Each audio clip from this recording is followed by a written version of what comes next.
इस खबर के प्रायोजक हैं एएस ब्रांडेड लॉटवाला, लाल क्वार्टर, कृष्णनगर, दिल्ली। भारतीय जनता पार्टी जिस मंसूबे और मकसद से देश में सरकारें चला रही है, जिस तरह से वो खुद रणनीति बना रहे हैं, वो अब जवानों पर आनी शुरू हो गई है।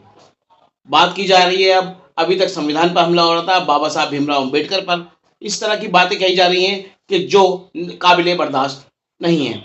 अब हम बात करते हैं सीधे, हमारे साथ मौजूद हैं आम आदमी पार्टी के नेता राकेश कुमार जी से, जिनसे बात करेंगे और जानेंगे किस तरह से वो देख रहे हैं और समाज में किस तरह की चीजें जो है इन सब चीजों की वजह से फैल रही हैं और कैसे कैसे लोगों के अंदर इन सब चीजों को गुमराही आ रही है और कैसे लोग भारतीय जनता पार्टी के और उनकी रणनीति को लेकर और उनकी चीजों को लेकर पूरी तरह से स्थिति को साफ तौर से देख रहे हैं। जी राकेश भाई, क्या देख रहे हैं भारतीय जनता पार्टी की जो रणनीति है, जो चीजें उनके मन दिमाग में दिल में चल रही होती है, वो अब जबान में पानी शुरू हो गई हैं? जी जी, देखिए उनका चेहरा जो है ना, चेहरा और क्या कहते हैं चाल सारी जो है क्लियर होती जा रही है कि वो एक तो शुरू से पूरा इंडिया ग्रुप भी कह रहा है, सभी पार्टियां भी कह रही हैं कि ये लोग संविधान विरोधी हैं। इन्हें सबसे ज़्यादा संविधान से डर लगता है और संविधान में रोजाना के अमेंडमेंट करके अपने एजेंडे को पूरा करते हैं और बाबा साहब के प्रति तो ये नफरत रखते हैं।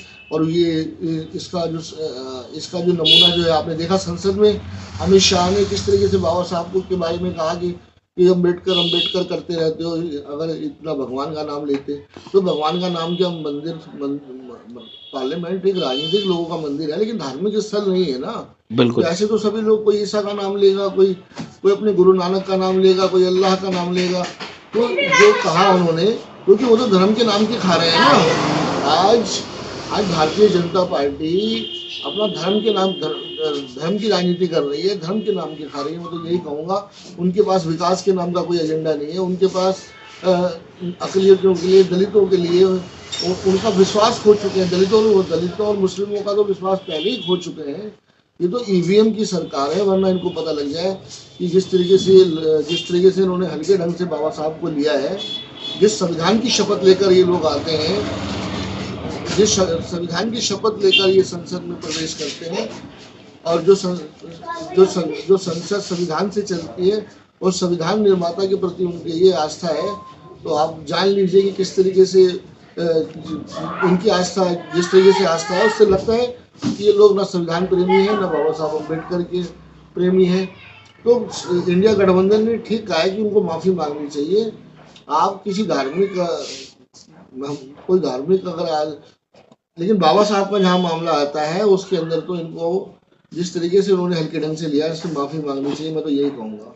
नहीं, कहीं ना कहीं आप जिस तरह से इंडिया गठबंधन इस पूरे मामले को लेके चल रहा है, इसको लेके आम लोगों को भी जाना चाहिए कि ताकि इनका जो चेहरा है वो सबके सामने उजागर हो, सारी चीजें आए। नहीं, रोजाना कहीं ना कहीं डेमोन्स्ट्रेशन हो रहे हैं, सभी पार्टियां कर रही हैं। और देखिए, मैंने कहा कि भारतीय जनता पार्टी की जो विरासत है वो एक तरीके से अम्बेडकर विरोधी विरासत रही है, संविधान विरोधी विरासत रही है। आरक्षण के खिलाफ भी ये लोग रहे हैं। मंडल कमीशन में इन्होंने बच्चों को जलवाया है। पूरा देश जानता है कि भारतीय जनता पार्टी ने जब मंडल कमीशन लागू हुआ था बीपी सिंह के जमाने में, सबसे ज्यादा भारतीय जनता पार्टी के लोगों ने नौजवानों को गुमराह करके नौजवान लोगों ने जो है आग लगाई थी जी। तो सब वो भी भारतीय जनता पार्टी का ही करा धरा था। तो सारे लोग जानते हैं कि आरक्षण में जो प्रमोशन होती है उसके खिलाफ है। पूरा देश जानता है। ये इनकी आस्था कभी नहीं रही संविधान के अंदर, और इन्होंने तो कभी देश की आज़ादी के अंदर भी कोई काम नहीं किया है। राकेश जी, बात आपने बिल्कुल सही कही कि धर्म की राजनीति कर रहे हैं। अब बात देखी जाए, अभी तक जो चीजें सामने आ रही थी, संबंध हो, दूसरी जगह हो, आप जो है इस तरह के काम कर रहे हैं, इस तरह की चीजें कर रहे हैं, दो समुदायों को लड़ाने के अलावा दूसरा कोई काम अब तक साफ नहीं आया इनका। अगर संसद के अंदर मंदिरों को ही खोलने का काम चलता रहेगा तो ऐसा ना हो कि भगवान बुद्ध के मानने वाले जो कि करोड़ों की संख्या में है, बिल्कुल आप ये ना समझे कि बुद्ध धर्म की बहुत छोटा धर्म है, लेकिन बुद्ध के मानने वाले हिंदू धर्म में भी बहुत लोग हैं, सही बात। और ज्यादातर हमारे चारों दिशाओं में जो मठ हुआ करते थे उन्हीं को कन्वर्ट करके जो है मंदिर का रूप दिया गया है। चाहे हमारे वो तिरुपति बालाजी का मंदिर हो, चाहे और बहुत सारे मंदिर हैं जिसका इतिहास है, जिसके बारे में इतिहास में लिखा हुआ है कि कौन से मंदिरों के बारे में मठ हुआ करते थे। लेकिन बौद्धिस्टों ने तो अपना जो है एक तरीके से अनुशासन और बहुत संयम से काम ले रहे हैं। वरना तो अगर हम लोग अगर इतिहास को खोदने लग जाएं जिस तरीके से भारतीय जनता पार्टी के लोग खोद रहे हैं, तो पूरा हिंदुस्तान इस जमाने में पूरा बौद्ध में था।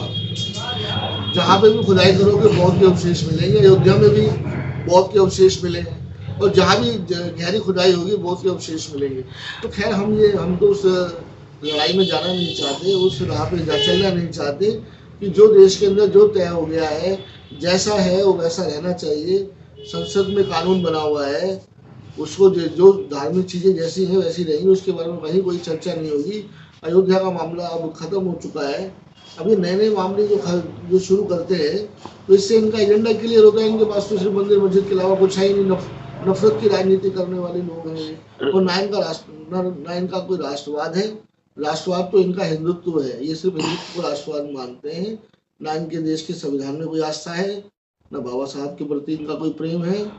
ये अनडेमोक्रेटिक लोग हैं। मैं तो यही कहूँगा, हिटलर के अनुयायी हैं।